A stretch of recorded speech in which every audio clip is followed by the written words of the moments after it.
Hello दोस्तों, कैसे हो आप। मैं हूं जिसे आप नहीं जानते लेकिन जल्दी जान जाओगे। आज हम बात करेंगे टास्क मास्टर के ओरिजिन के बारे में और टास्क मास्टर की कौन सी पावर डॉक्टर स्ट्रेंज में है और आखिर क्यों टास्क मास्टर डेडपुल से डरता है और एट द लास्ट क्यों टास्क मास्टर ब्लैक विडो यानी हमारे नताशा बेबी को मारना चाहता है। तो देर किस बात की, शुरू से शुरू करते हैं। तो करना परेशान हो गए हम लोग।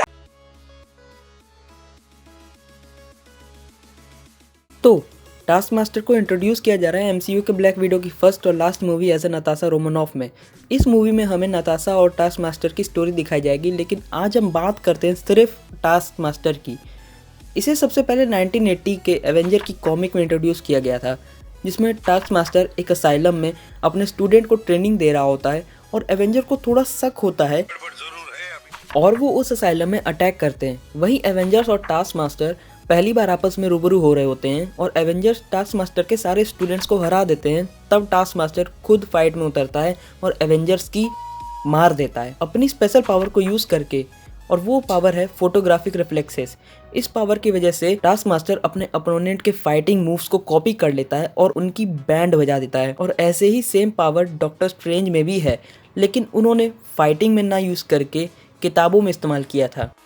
इस जादू के मंत्र और रस्मों को जाने बिना तुमने आखिर इसे किया कैसे? मैं जो देखता हूँ दिमाग में छप जाता है। इसी तरह मैंने अपनी एमडी और पीएचडी एक साथ की। और यही सेम पावर टोनी के पास भी है, मतलब फोटोग्राफिक मेमोरी वाली नहीं है, लेकिन फाइटिंग मूव्स को कॉपी करने की है। और इसे हमने कैप्टन अमेरिका सिविल वॉर में देखा था, जिसको यूज करके टोनी ने कैप्टन को हराया था ना। आप क्या कहते हो, कमेंट करना। बिना हथियार नहीं हरा सकते। इसकी लड़ाई का तरीका समझो। Yes boss. हमले के लिए तैयार। बजा दो बैंड इसका।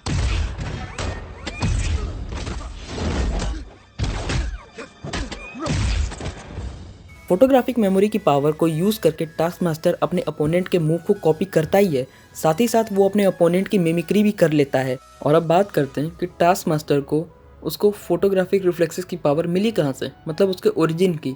तो टास्क मास्टर का असली नाम एंथनी टोनी मास्टर था और ये पावर उसे गॉड गिफ्टेड मिली थी, मतलब उसके पैदा होते ही उसको ये पावर मिल गई थी। और इस स्पेशल पावर की वजह से टास्क मास्टर को शील्ड में काम मिला था और उसे एक मिशन पे भेजा गया जहां उसे नाजीज आर्मी के एक्सपेरिमेंट लैब को तबाह करना था, क्योंकि नाजीज भी अपना खुद का एक सुपर सोल्जर सीरम बना रहे थे और टास्क मास्टर को उसी लैब और सीरम को डिस्ट्रॉय करना था। और वो ऐसा ही करता है, लेकिन उसी लैब में एक घायल साइंटिस्ट एंथनी को बताता है कि उसने बाकी की सीरम कहाँ रखी हैं और फिर क्या होना था।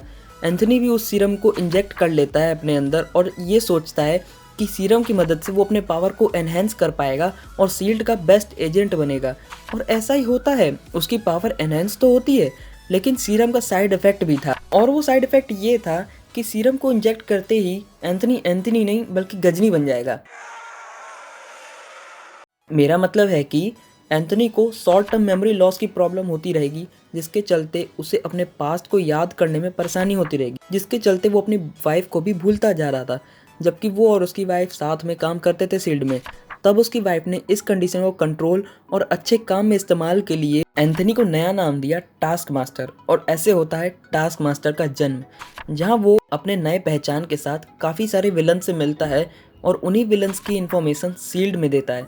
लेकिन थोड़े समय बाद ही वो अपने पास्ट और वाइफ को पूरी तरह से भूल जाता है और बस उसे जो आखिरी बात याद रहती है कि वो विलन से मिल रहा होता है, और इसी याद की वजह से वो विलन्स को ट्रेनिंग देता है। तो देखो, टास्क मास्टर उन विलन्स में आता है जो एवेंजर्स की धज्जियां उड़ा सकता है चुटकियों में अपने स्ट्रेटजी और अपने स्पेशल पावर की मदद से, जो है फोटोग्राफिक रिफ्लेक्सेस की। इस पावर को यूज करके वो अपने अपोनेंट के फाइटिंग मूव्स को कॉपी करता है और उन्हीं मूव्स को यूज करके वो अपने अपोनेंट्स को हराता है। लेकिन ये सारे पावर्स डेडपुल के सामने फेल हो जाते हैं। क्यों? ये तो आप जानते ही होंगे कि डेडपुल मार्वल कॉमिक्स का कैसा कैरेक्टर है। अरे वाह, वो तो बहुत चांगला, बहुत अच्छा आदमी है। नहीं, बल्कि वो मार्वल कॉमिक्स का सबसे बड़ा हिला हुआ कैरेक्टर है। मेरा मतलब है वो सबसे बड़ा पागल है पूरे मार्वल कॉमिक्स में। दिमाग खराब है क्या तुम्हारा? पूरी तरह। और इसीलिए टास्क मास्टर डेडपुल से बहुत डरता है, डेडपूल यहाँ है। क्योंकि डेडपुल के लड़ने का कोई पैटर्न ही नहीं है जिसको टास्क मास्टर कॉपी कर सके। याद रखना, टास्क मास्टर तुम्हारे फाइटिंग मूव्स देखकर कॉपी कर सकता है। शायद तुम्हारे मूव्स पिंकी। ये देखो। ये तुम्हें कैसा लगा?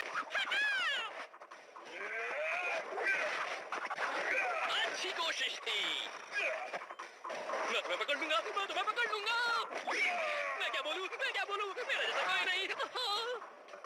पतली कमर मटका के, ओ ये मटका के, मुझे पता है तुम्हें पसंद है।